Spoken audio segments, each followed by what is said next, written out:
You go. Hey, Woo Crew. Welcome back. We're here with episode nine, nine of the Woo Curious podcast. And today we're going to be talking all about navigating self-discovery. It's going to be a little bit more of a conversational episode.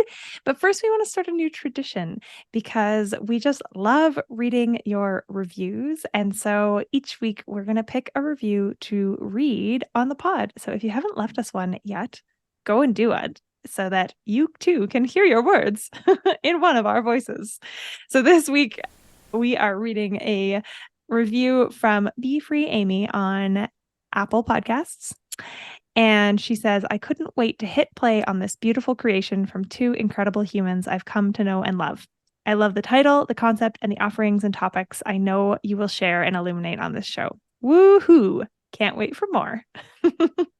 Thanks so much, Amy. Thank you.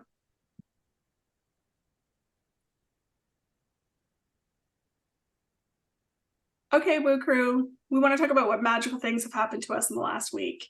So we want to encourage you as well, if you follow us on, come share with us what sort of magical things have happened to you. But Eileen, tell me, what magical thing happened to you in the last week? This week's been a busy one, and I knew the question was coming, and I wasn't prepared. But last night, it's, as I've mentioned, been quite busy. And last night, my partner came to me. We were watching a show, eating dinner, finished dinner, and he got up to clear the dishes. And he was like, turn that off, go pour yourself a bath. So that's like my little glimmer of, oh, yes, right. There is rest to be had. And I've got somebody who's so good at looking out for me when I need to take a moment. That was pretty magical to be able to be told what I needed and for it to be really true, To have and that gave me space. the permission to do that. Yeah. What about you? What's magical for you? I love that. I also love that, like the simplicity and just taking a bath. Like, Mm-hmm. oh, so good. The magical things that happened to me, I feel like in the last week there's been a few. But what was really magical to me is that I did a challenge in my Facebook group, the Matriarch Collective, about sacred pleasure. So it's just a 10-day sacred pleasure retreat. Excuse me, challenge. And it was so nice. I went back last night and read all of the comments. I did a giveaway in the group, and it was so nice just to see like how many people participated, what they had to say, and that there's so much wrapped up in our pleasure. And you reminding me the simplicity of taking a bath. That was one of the days of the challenge, was just go take a bath. Add anything Mm-hmm. that you want in there. And I think that we really do the work that we do because we need it ourselves. Like I heard you say, there is the rest that is needed, and that's exactly what you focus on in your work. And so, Mm-hmm. you know, bringing the sacredness back to pleasure. Mm-hmm. Yeah, That's that's what it is. perfect. Yeah. Yeah, that challenge was so good. I fell off the bandwagon as I so often do with the other things on my plate, but I intend to revisit it. It will be there. Yeah.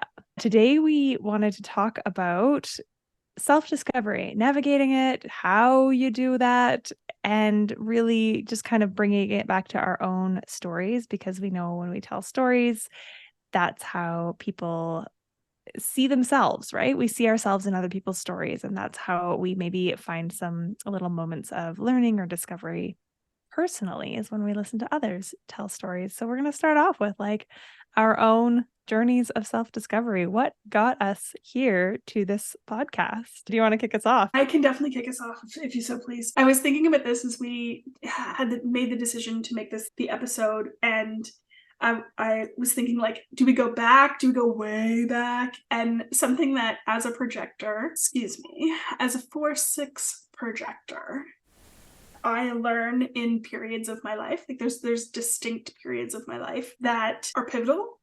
And I started thinking about going way back. And one of the things to me, the woo in quotations is all about a rebellion, but it's a rebellion with intention. And Mm. that rebellion, when I really think about it, it's against the things, it's against the systems. I feel like I'm back in my punk days right now. It's against the systems, it's against the man, it's against all of the things, the patriarchy, all of the things that keep us disconnected from who we are. So that separation, and it keeps us playing small. It keeps us falling in line. It keeps us, contributing to something Productive that doesn't align with society. us. Yeah, exactly. And that's really what being part of the punk scene taught me, was how to rebel against that. Now there's all this rebellion that happened. Like, yes, we can really get into the history of punk. There's a really great book out there, actually.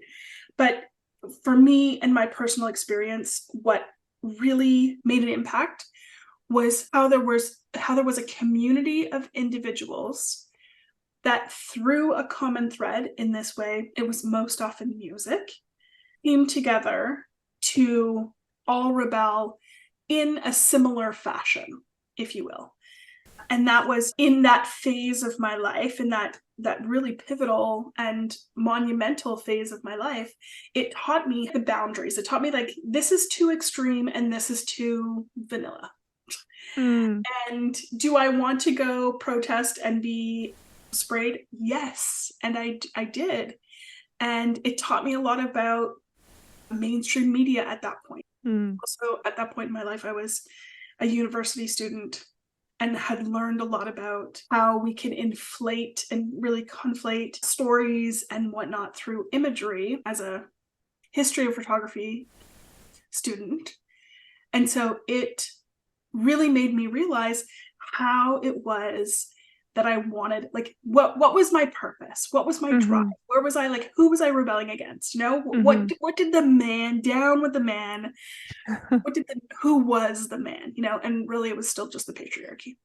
And then I sort of carried through what I had been taught through that. And also it was just, like, great to be a part of a community where you could speak about things that seemed a little gauche at the time.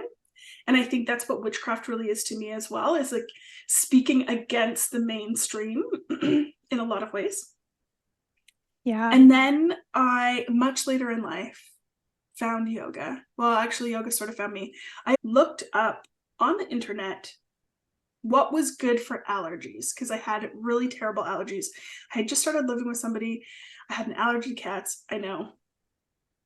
Who am I? I do have 2 black cats, okay, now? Things have changed. I also have allergies and a cat, so. There you go. And apparently the internet told me that yoga was good for allergies. And I was like, great, I'm going to go try yoga. And literally have never found that to be a true statement since then. Like, I don't know. Thank you, universe, for having that divine intervention. So I started practicing yoga, and quickly after that, I started teaching yoga. And then a few years after that, I started teaching teachers how to teach yoga. And that was a point in my life where I really got into how our body is not an apology. Thank you for that, Instagram. Number 2, that I am not here to make you comfortable. And I think in my punk phase, there was this whole bit about, like, of course there was discomfort for people around you. Like, of course my mother was like, oh, honey, we just want you to be safe. Of course you do, mama. Of course you do. And yoga taught me how to bring that rebellion to an internal and embodied experience where unapologetically we could be present in any crowd, if you will, in any situation. And so teaching yoga really taught me a lot about, like, my spirit, the human spirit in general. I really loved the history of yoga.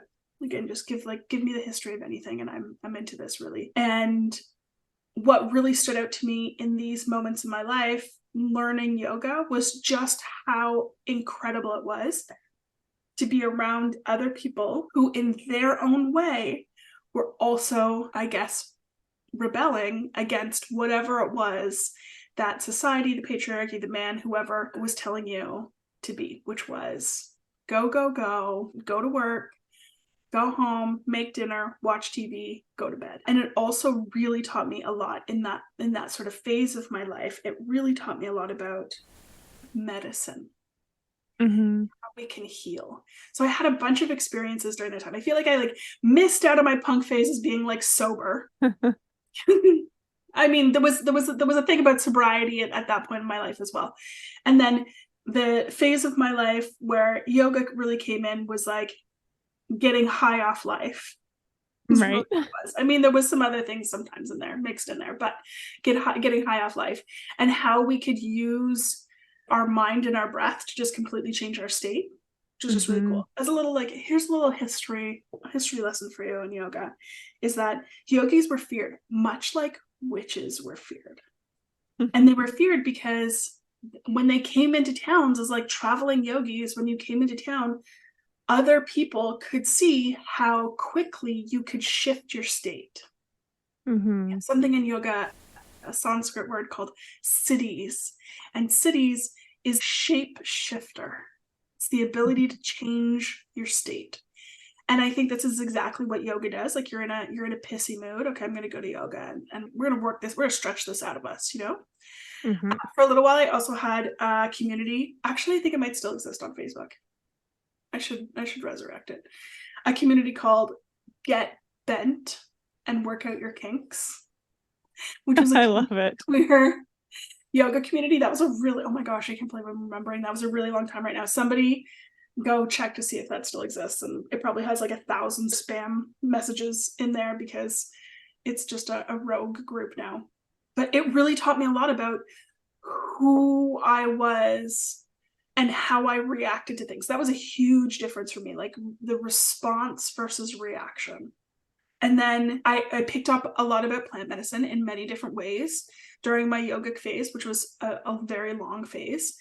And it still exists to this day. Yeah. Yeah. And I really started to think about like how can we use our knowledge to work against the grain, not for the sake of just working against the grain. Like that's rebellion for me, is not just like, Right. okay, we're throwing a tantrum and no one's paying attention to me. This is not what we're talking about here.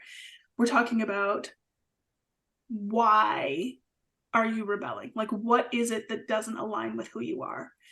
And this really, as well, got me into a lot of conversations around like divine feminine masculine energy, because there's two different parts of your yoga practice, which is the receiving and the giving. It's the outward showiness of the party tricks that we call yoga or calisthenics, The and then asanas, yeah, the poses. the poses. And then we have this whole internal landscape that is happening at the exact same time, where we could be in masculine energy of ego, just go, go, go, go, go, try to push harder, try to put your foot behind your head, or the divine feminine energy of like, let's see how this unfolds. So my yoga phase, if you will, my continued yoga phase is just something that like, wow, it really made a huge impact in my life. Do you practice yoga? I've practiced for quite some time. I can't remember when I picked it up. I'm always on again, off again. I studied yoga in my first degree because I took religious studies. So I've studied the 8 limbs from a textual perspective, more of like a scholastic perspective.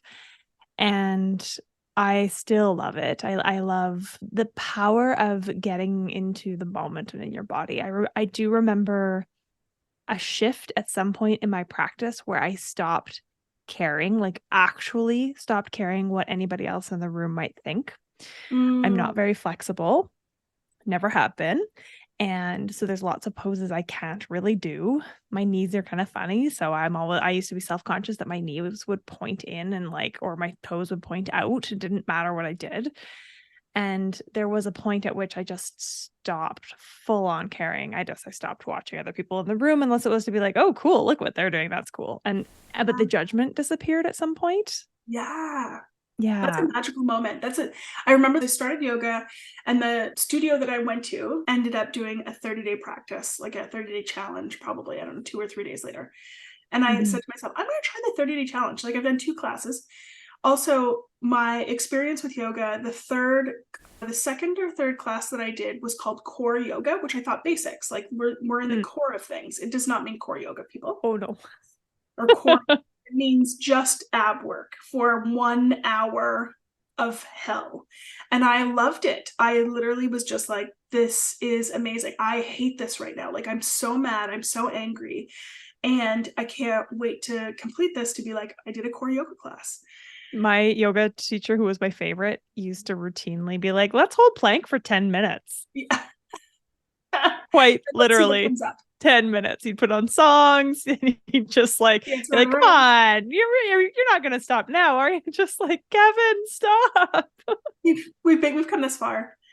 I'm not a 10-minute plank, but I've been known to crack a lot of jokes in my yoga class. So I just think like that, what that really taught me was how to be with myself. And I think that a lot of witchcraft and the practice is how to be with yourself, like how to be with that discomfort, what it is that you need to do and shift, and how you can think about it. There was a lot of shifts when it came to my yoga practice, a lot of like, I feel like I became a different person in dealing with stress in my life.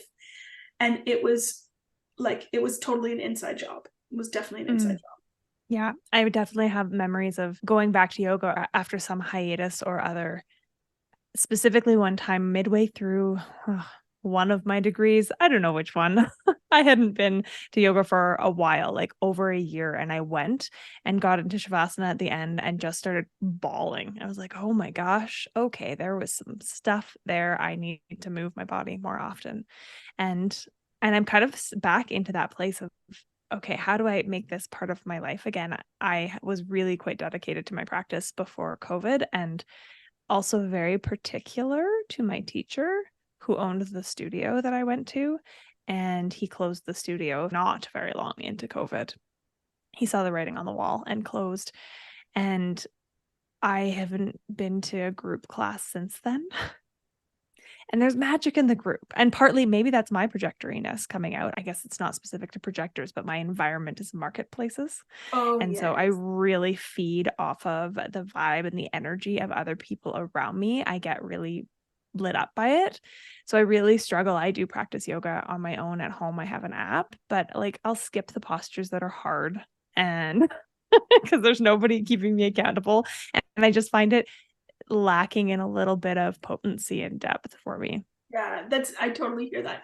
I'm definitely I prefer a group class rather than an app. And then my personal practice of just doing what I feel called to. That's another thing that really, like, in honing my intuition of like what comes next, what comes next, Mm, what comes next in terms of my mhm. own yoga practice and how to teach a class. I'm definitely somebody who likes to know the rules so I can break them. I'm like, give me all of the parameters and I will tell you where there's an energetic leak here. You and I are And, similar that way. and that's my true rebellion. Tell me the rules and then I'm going to break every single one of them, okay? Yeah, this isn't efficient, people. I know a better way. Yes, I know a better way. So I think that my yoga practice was really, and the study of yoga was really just this beautiful experience in my life that I got to dive deep into a rebellion, like a total Mm-hmm. rebellion. I think that yogis are super rebellious. I mean, yeah, you've got the person who's just like, they're in the matching suit, which I love a matching set. Okay, my friends, don't at me, but it's just there for like the green juice and the matching set and like the shavasana, which I have been there just for the shavasana. Yeah, and I just think that there's like the alchemical reaction of a group class is so magical as well. Like you never know, as a teacher, you never know who's going to show up to your class. And then when you get there and look at everybody, the plan that you had is just the most garbage plan you've ever made, because it's not going to be like, there's so much more that can happen whenever you have the people in the room and Mm-hmm. you have your students sitting in front of you. So that was a big thing. And then as I started to sort of continue to deepen my experience with yoga, there was always been like, from my punk days until present day, there's been this like discomfort that until later on, coming into the third phase of my life, that I couldn't quite put my finger on. And this phase is like the true rebellion. And I feel like this is like literally in my email signature, the act of caring for yourself is rebellious. Like the Mm-hmm. most rebellious thing you can do is give the middle finger to people who think they know better than you do. Now, do Mm-hmm. we need to go outside of ourselves sometimes to be able to learn that? Absolutely. I have brilliant mentors. I have brilliant teachers. Like, I know what I know because I went to other people to have them reflect back to me what it was that I already knew. Like, that's the brilliance for me. And so this current day phase of my life, in quotations phase, is really the rebellion of getting back to who we really are. And I think this is part of the work that we do in the embodied program that I'm launching. It's part of the work that I do in my everyday life of just like, this is how can you be so dialed in to what your needs are and to what you need without the permission of parentals, besties, society, patriarchy, boss, and how can you do that to the best of your ability? Like, that's really where we are. It's like the rebellion continues. And I think especially in this phase and last phase, a big part of this was nutrition for me, was like growing your own food. How can you care for yourself by whatever it is that you put in your body? I love that piece. I don't think I ever really attributed growing my own food to rebellion, or maybe I did. I don't know. I don't have a yard anymore where I grow very much because I just don't have the space. I do have herbs and stuff, but I gardened a lot in my past life. And it was this sense of reclaiming the ability to feed myself. Yeah, there's something powerful in that. And also like railing against big agriculture and all of the systems that be that keep us in the grind and keep capitalism running and extracting and all of those really nasty practices. I feel you. So the final thing in this sort of like phase of my life, in quotations right now, that's really been introduced is ceremony. And I think this has been like creeping in little by little everywhere I turned for many, many years, because I think yoga is a ceremony. Like, our yoga practice is ceremonial.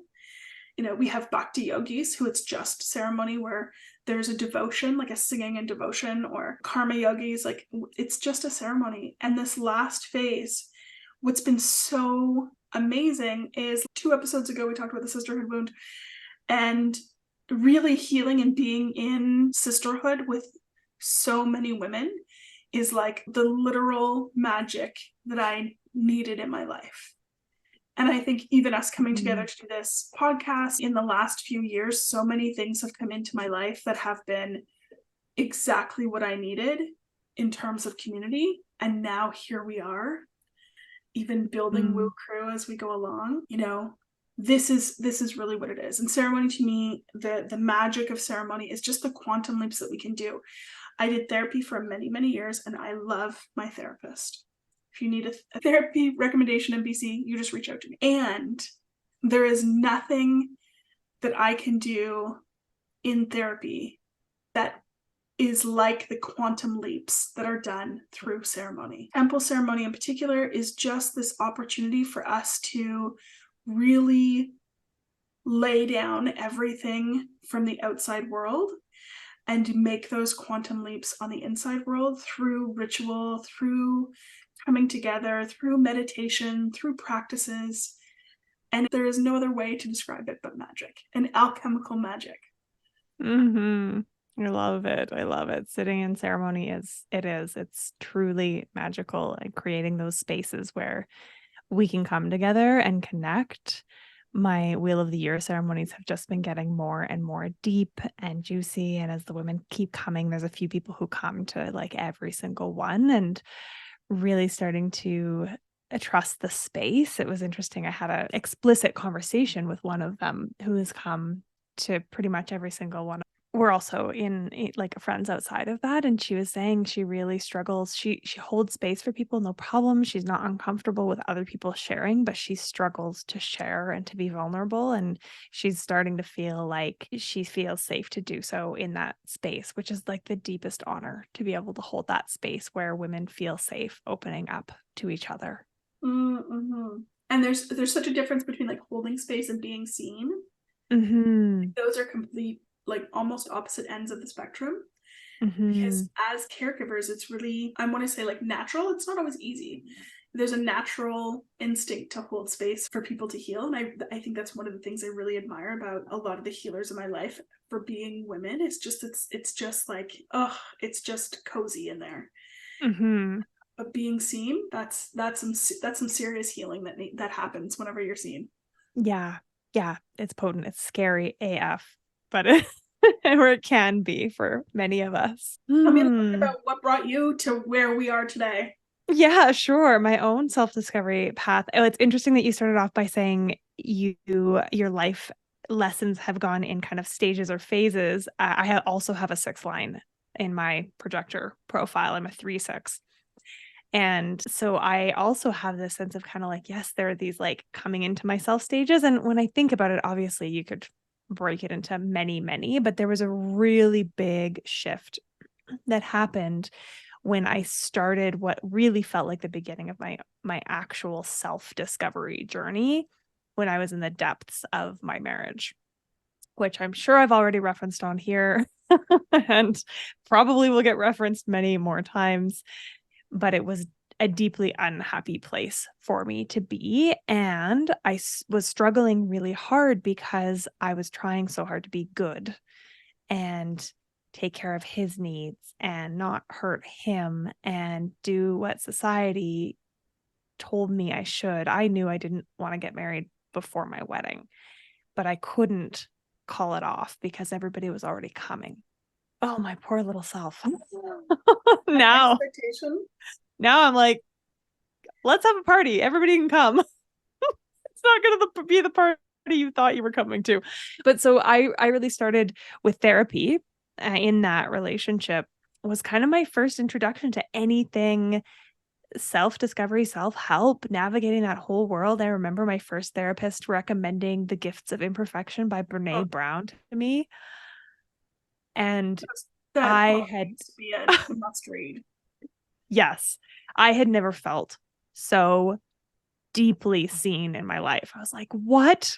It's not just me, which is her entire point.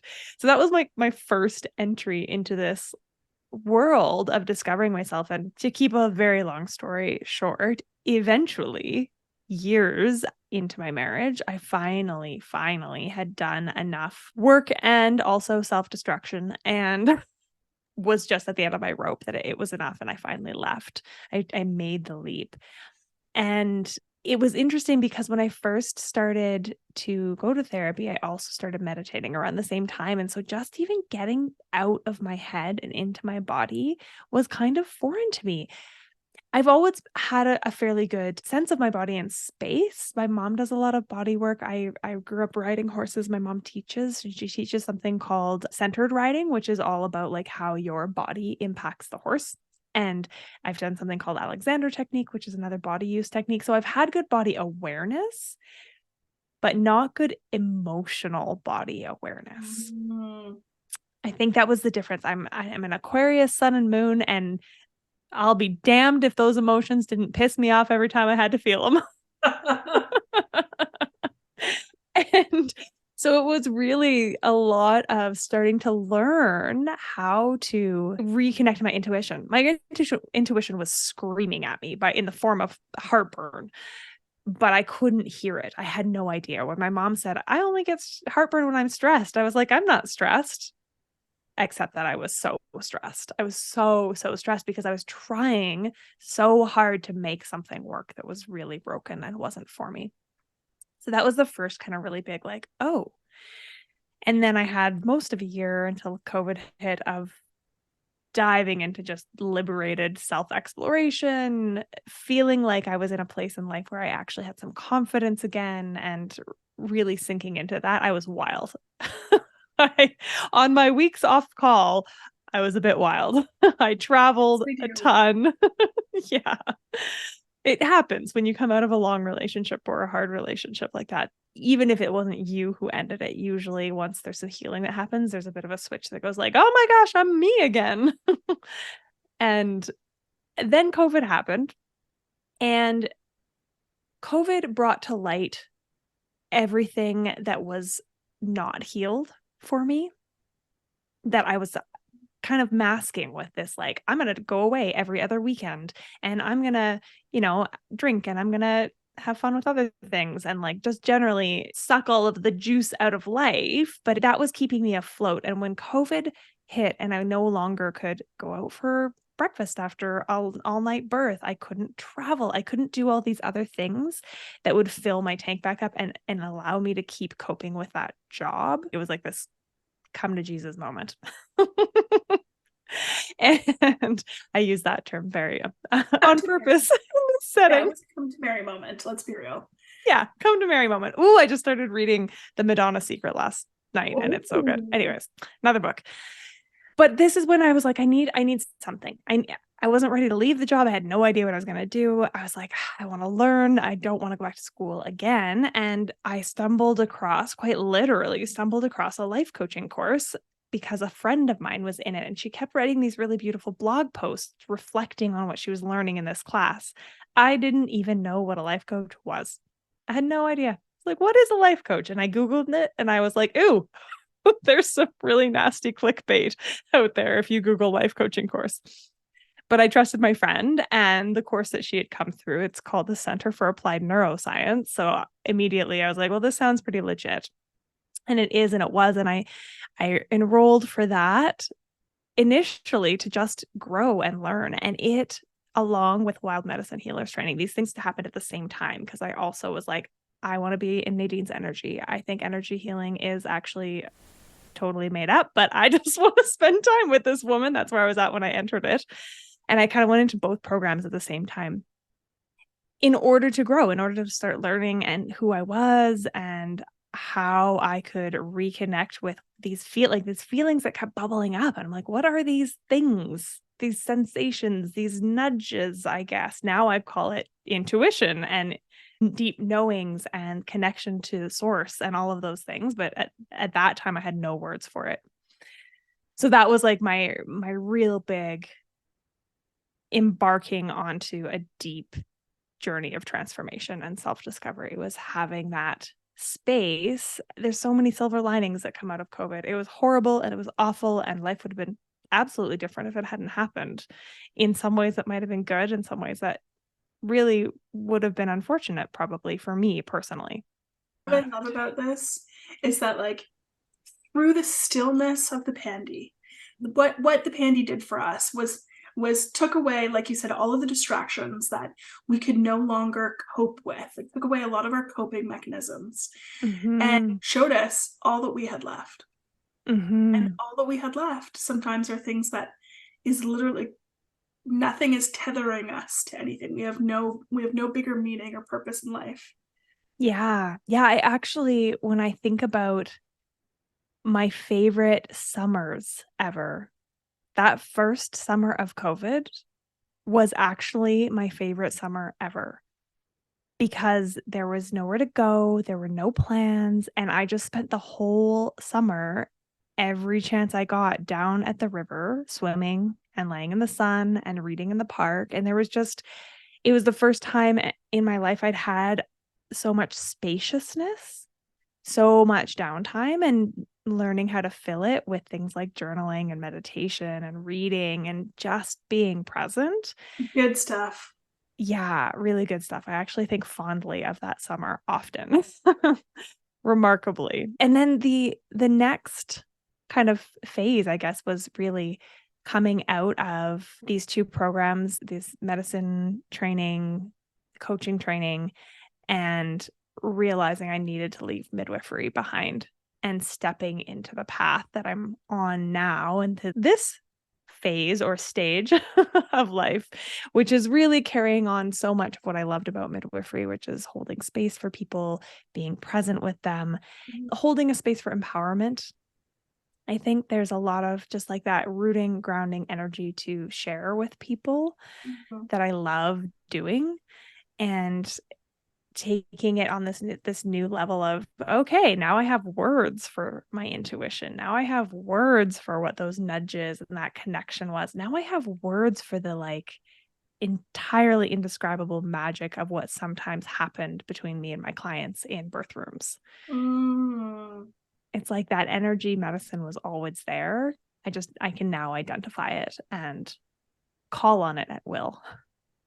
I love, this is the thing, the reason I think that witchery and our intuition and all of the elements that we often think about when it comes to like ceremony, divination, oracle, when it comes to all of the elements that we have in our practices, this is something that I think is really missing. Is like, I think the reason why we don't know how witchy we really are is because we don't yet have the words. It's just normal. It's just normal. And so, yeah, I agree that having the words, having a way to speak about whatever it is, that's just like, wow, what was that je ne sais quoi that is this third in the room? That's called magic. Yes. That's what that is, people. It's called magic. Yeah, very much so. Call it what you like, but we know what it is. Exactly.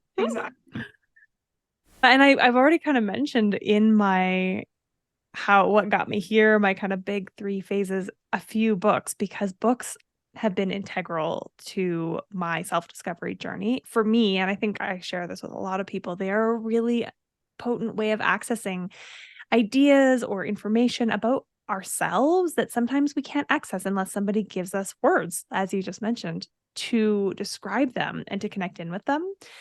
And I think you can read 8 different books on the same topic and get something different out of each of them. So I never feel like I don't want to read the latest book on manifestation, for instance, or money magic or whatever it might be, which is a wonderful thing. If you're thinking about writing books, it doesn't matter if it's been written, you haven't written it. Exactly. So yeah, let's chat a little bit about a few of the books along our paths that we have found to be life-changing. And this is like a really great moment to drop the hint that there's a book club coming. There is a book, Woo Crew. Woo Crew. There's a book club coming. Why don't we go back and forth? Tell me what you're like, I don't know. Can we really say what your number one? I guess we can. Tell me what your number one book is. Yeah, I mean, it is hard to decide, but the one that immediately jumped into my mind when we started talking about this was If Women Rose Rooted by Sharon Blackie. And profound. Short answer, Cole's Notes, profound. Go read it. Yeah, it's a very rooted in Celtic wisdom and traditions in Celtic lands, which speaks deeply to me because that is my ancestry. That's my heritage. It's the part of the world that calls to my bones. And there's also just a lot of wisdom there. In Celtic traditions, we still have some really good threads that trace us back to the divine feminine and when women had the power that they did, whereas in some traditions, we've really lost the thread or it's a lot harder to follow. There, the traditions are still kind of alive and well just underneath the surface. So I think that's part of why that book was so powerful. And she just writes so beautifully. Yeah, I loved that one too. What about you? The first book that came to mind was The Women Who Run with the Wolves. And I read this book, like literally I read this book because of the cover of the book. Like it's black and it's got a wolf on it. And I just have an adoration of wolves that will carry me into death. And I started reading it and I literally was like, are you fucking kidding me? The book is all about different ways that the patriarchy has won, if you will. That storytelling, especially around the female character, has become so woven into our threads of things like how the literal power for women is taken away from them. I read this quote this morning that went something along the lines of like, the female sexual power is something that is so stripped from the individual, like so stripped from women, but so revered by men, like don't be too powerful unless the bedroom door closes. Then the vixen can come out. The whore can emerge, as we talked about last week in our episode. And so Women Who Run with the Wolves was just this exact rebellion. And at that moment, I was just like having a time. None of this really occurred to me that this was going to be so impactful on a lot of the future work that I do with women. But it really just like, Cole's Notes, go read it. And there's probably lots of similar themes. I haven't actually read that one, and it is high on my list. Oh, On my list of 233 books to read. That's how big my list is. But it's up definitely in the top 10. if Yeah. you don't believe that Eileen has 230 some books on her list, please find her on, what's the app called? Goodreads. Goodreads. She convinced me to go on Goodreads and then make a list of, I'm just so terrible at updating the app. I've read a couple of books since going on it. I need to update the books, which literally were not on the list of books I wanted to read. Like, that happens to me all the time. yeah. But also I update my books all the time because it gives me that fun little dopamine hit to be like, oh, I've updated my progress on this book. Oh. So if you're curious what 5 to 8 books I'm reading at any given time, you can find me over there. Because you can't just see it on my bedside table, which literally last night I thought to myself, like, I can't have all these books here. Like, I need to put some of these on the shelf. And I was like, no, what if I want to read a page from this book? Mm-hmm. Or that book? It's true. Mm-hmm. Yeah. What's the next one for you that made a big impact? The next one is quite a recent book, actually. And it's funny because as I was sitting here, I'm like, oh, themes of rootedness and place being important. I was just recording my first week of Unleash Your Inner Witch again. We just started again today, and I was recording today's lesson. And I was talking a lot about the importance of place because the homework I give for that week is like making a connection and a relationship with your place. And so If Women Rose Rooted speaks to that, the name gives that away. But The Flowering Wand is the second book I have on my list. It's by Sophie Strand. The subtitle is Rewilding the Sacred Masculine. Ooh. Oh, yeah. It's fungal. Oh, Like, hello. My legitimately. nipples just got hard. Right? She writes historical fiction as well, but she is a poet, basically. It's beautiful.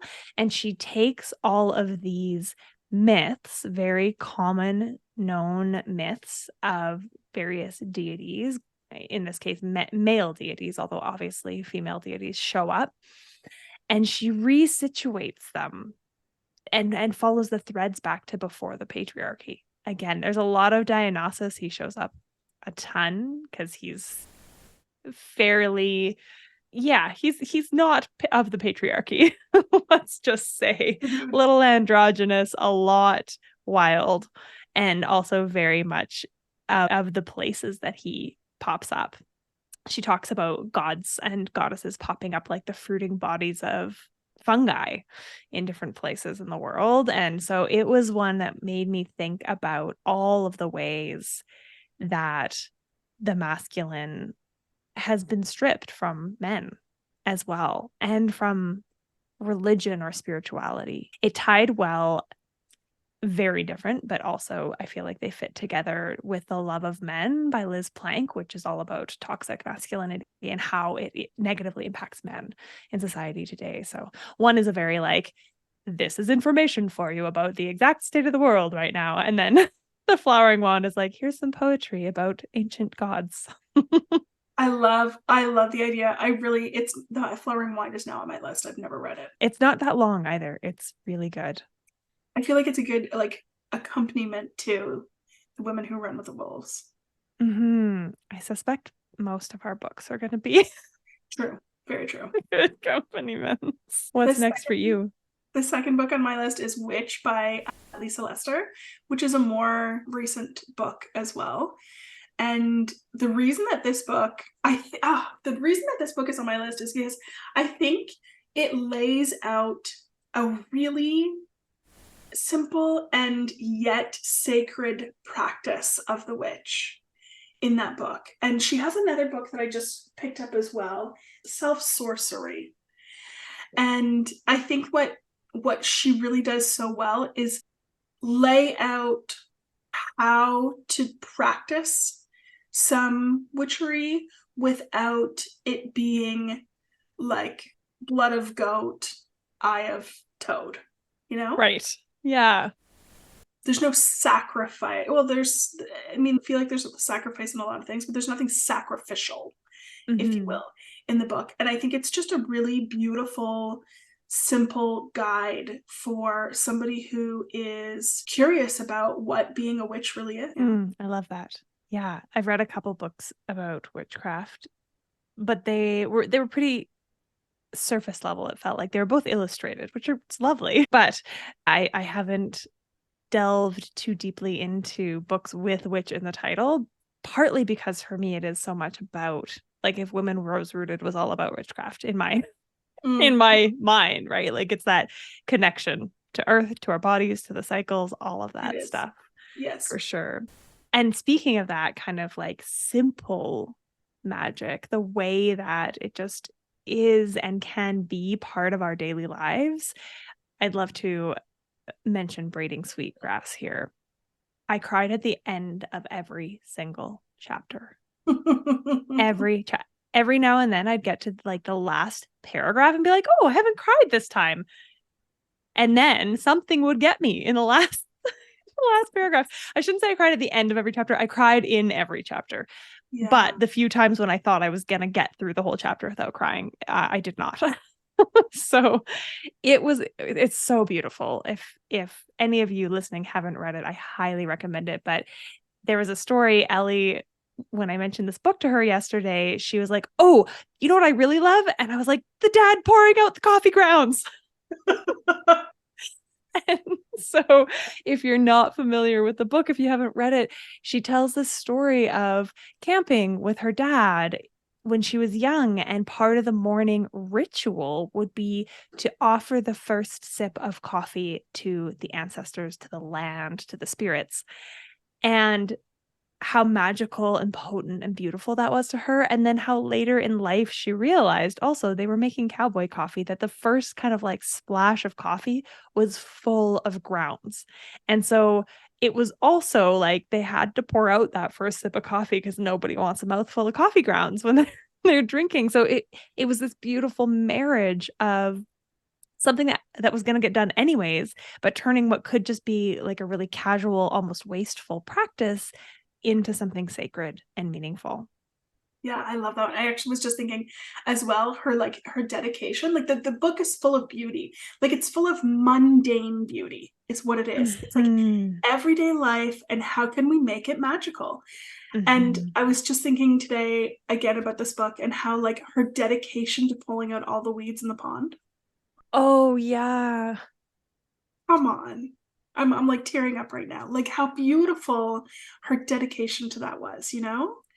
And so yeah, it's time to reread that book. It's also actually I have it both in book format and on Audible, and I absolutely love listening to her read it. Oh, she reads it. I should get that one. It's lovely. So, and I think it's like a 13 or 14-hour read. So it's a commitment. It's great. Yeah. So the next book on my list is Mary Magdalene Revealed. And this book was so eye-opening for me because as somebody who grew up in an agnostic household, I didn't have the background of religion. And reading this book was like, it literally had me like cheering and in some ways like cursing some of the story just because of how incredible the teachings of Mary Magdalene is and how powerful they are and therefore have been hidden, have been tucked away, have been, this comes back to the sister circle notion of like we learn from being in community with each other. This is the brilliance for me of like of having that sisterhood and having that ceremony together. Mary Magdalene Revealed really emphasized the power of women coming together and healing. Yeah, beautiful. I love that. The novel I'm reading right now, which is by Sophie Strand, who wrote The Flowering Wand, is about Mary Magdalene. So yeah, good. Historical fiction. It's gonna be juicy. Are we moving into a grand reveal? What our surprises for this week? Yeah, we should. Okay. So we've dropped some hints about a book club, and it's not just a book club. It's part of a larger collaborative offering that we have for you. Yes, and we're so excited. Yeah. I'm diving in. Do it. I'm going there. Woo Crew, listen up. We got a thing for you. We made a Patreon. We want more of you. And we've heard from you. You want more of us. And so we've set out this absolutely incredible community that is going to be live by the time that you're listening to this right now. You can go into the show notes, click the link, and come join us. But the elements of what our community are going to include are, Eileen, do you want to talk to us a little bit about some of those elements? Yeah. So as aforementioned, a book club. So every month we will have a new book. We'll tell you about it kind of 2 weeks, a week before the end of the prior month, so you can get your hands on it. We'll be dropping a few reading prompts through the month, and then we're going to have an actual live on Zoom book club. All of our Patreon members are welcome to join us live and chat about the book, what came up, questions, feelings, all of those things, but live interacting. It will, of course, be recorded for anybody who can't attend that live. We're also going to have Ellie doing some new moon readings live. So excited about that. Oracle readings. For anybody who shows up live, I do these now for the full moon in another community, and I adore doing them. So I'm going to come in and do new moon readings in our Patreon community, in our Woo Crew. That is for anybody who does show up live. We'll get a card, and they want a card.